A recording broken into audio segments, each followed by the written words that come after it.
And here's the good news. You're not alone in this fight. You're not strong enough, but someone stronger lives in you. We sing these songs, victory in Jesus. Paul doesn't just say put sin to death. He says, if by the Spirit you put to death the deeds of the flesh, you will live. And so thirdly, rely upon the power of the Spirit. Romans 8 is really a turning point in this whole book, in Paul's letter. After just mentioning the Spirit once in chapter 1, we suddenly find him mentioning it over 20 times in Romans 8. Why is that? Because here Paul shows us how real change happens, not by sheer willpower, but by the Spirit of God. In this chapter, he is saturated with the Spirit's work. The Spirit sets us free in verse 2. It reshapes our thinking in verses 5 through 6. The Spirit gives life, we see in verse 11, and assures us of our adoption in verses 14 and 16, and even helps us to pray, intercedes on our behalf in verse 26. And what's the point? True transformation doesn't come from self-effort, it comes from the Spirit. And Paul puts this another way in 2 Corinthians 3:18. He says, well, we all are being transformed in the same image from one degree of glory to another, for this comes from the Lord who is Spirit. You can no more sanctify yourself than you saved yourself. It takes the Spirit of God within you to do that.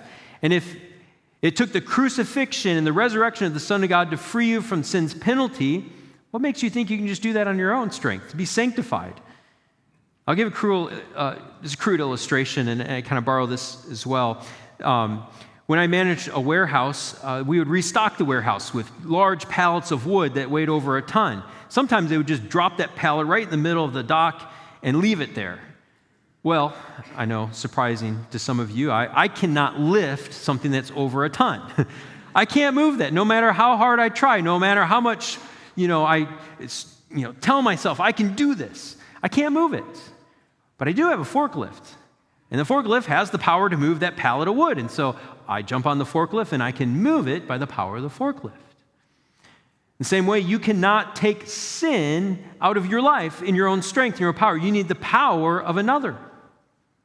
Now, it's a crude illustration, but unlike the forklift, we don't operate the Spirit. He operates us. You don't control the Spirit like the force. You yield to the Spirit's control in your life through faith and obedience.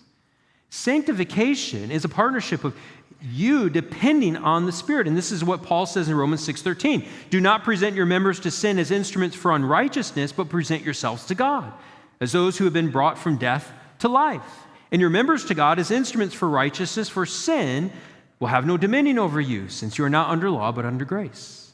What is he saying? The word present there is yield. Yield yourself deliberately to the Spirit's control. This is not let go and let God. This is submitting yourself to the will of God. You know what his will is in his word, and you submit to it, and you say, Lord, if this is your will, you pray that he accomplishes his will. You know that if you pray his will, he hears you, and he will do it. And so you pray, Lord, your will is that I walk in obedience to this. And you pray, and you depend on him, and you submit to him, and you see the Lord strengthening you. You see the Lord delivering you out of that temptation. You're not just avoiding sin. You're actively offering your whole self to be used of God for righteousness. And so this is not a passive thing. This is an active, conscious surrendering and dedication to God's purposes. As one commentator said, it's like the bride placing her hand on the knife to cut the cake and the groom coming over and putting his hand over hers to guide hers and lead hers down. Same way the Spirit works in similar ways in our lives to stir new affections to love and obey Christ. We rely on the Spirit.